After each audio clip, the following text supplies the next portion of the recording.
Our story is about a girl named Iris. Iris is very sensitive, so much that she is always in tears. She cries when she's sad, when she's happy, and even tears up when things just get to her.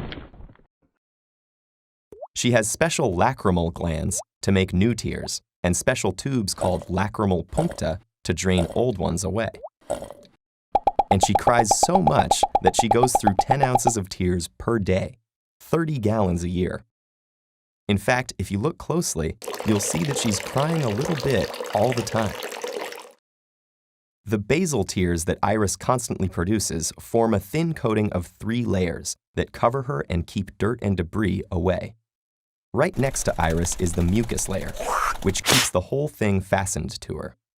On top of it is the aqueous layer, which keeps Iris hydrated, repels invasive bacteria, and protects her skin, or cornea, from damage. And finally, there is the lipid layer, an oily outer film that keeps the surface smooth for Iris to see through and prevents the other layers from evaporating.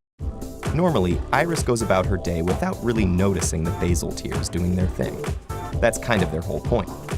But one day, she meets a girl named Onion. Iris is immediately smitten.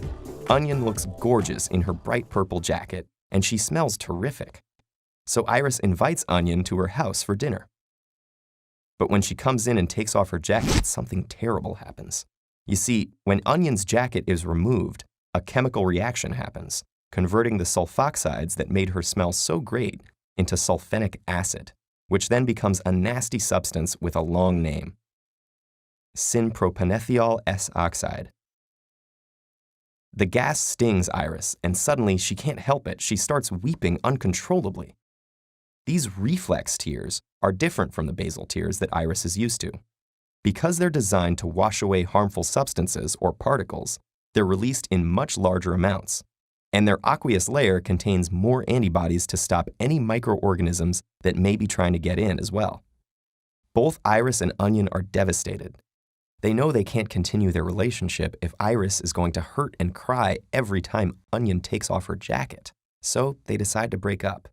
As Onion walks out the door, Iris stops crying and immediately starts again. Only now she's not crying reflex tears, but emotional tears. When someone is either too sad or too happy, it feels like a loss of control, which can be dangerous. So emotional tears are sent in to stabilize the mood as quickly as possible, along with other physical reactions such as an increased heart rate and slower breathing.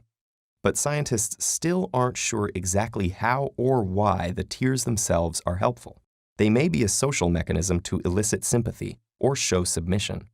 But some studies have also found that emotional tears contain higher levels of stress hormones, such as ACTH, and enkephalin, an endorphin and natural painkiller. In this case, emotional tears are also directly calming Iris down, as well as signaling her emotional state to others. Sorry things didn't work out with Onion, Iris, but don't worry. As long as you have all 3 kinds of tears working to keep you balanced and healthy, it will get better. You'll see.